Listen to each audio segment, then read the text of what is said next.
Правосудниот систем во Македонија останува под лупата на јавноста со отворени прашања, од недоволната кадровска пополнетост до недостигот на финансии и хронично застарената инфраструктура.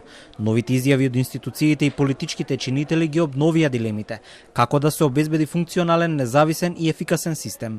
Од судскиот совет стигна пораката: без финансии не можеме да градиме судство.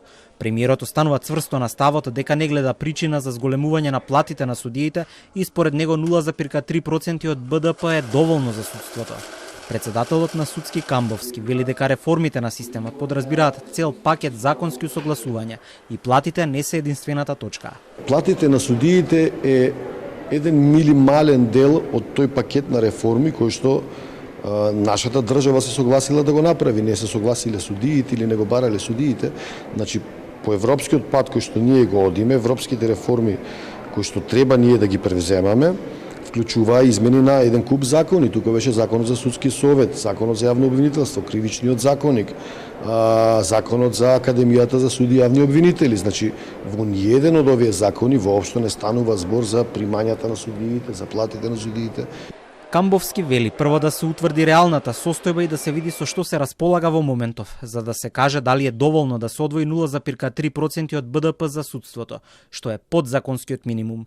Председателот на владата Мицкоски веќе кажа дека ќе се направи закон кој ќе дозволи плановите за вработување и за унапредување да ги одобруваат Судскиот совет и Советот на јавните обвинители, но ќе бараат отчет каде се трошат парите, а Собраниска комисија ќе врши надзор на работењето на судовите и обвинителствата. Ако сите згради, зборувам физичките згради, на сите судови ги доведиме во една достоинствена состојба, доколку во сите судски згради имаме доволно записничари, доволно стручни соработници, тоа значи веќе стабилизирана ситуација во судството. После тоа може да нема потреба толкав буџет, може би ќе биде помал за одржување на ова што ќе го направиме. Меѓутоа, однапред никој не може да ви каже колку е потребно.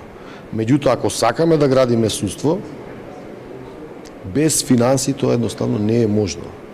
Судскиот совет денеска го презентираше и новиот предлог програмски акцијски план за борба против корупцијата за периодот од 2026 до 2029 година. Документот ги вклучува препораките од извештаите на Европската унија, Греко и други меѓународни оценски мисии.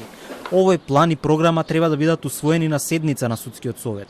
Има точни чекори и временски рамки до кога треба да се преземат. Програмата е дел и од реформската агенда на патот кон ЕУ. Во годишниот извештај за напредокот на земјата, Европската комисија претходно алармираше за притисоци врз Судскиот совет, недостиг на кадар и средства и подкопана ефикасност на судството.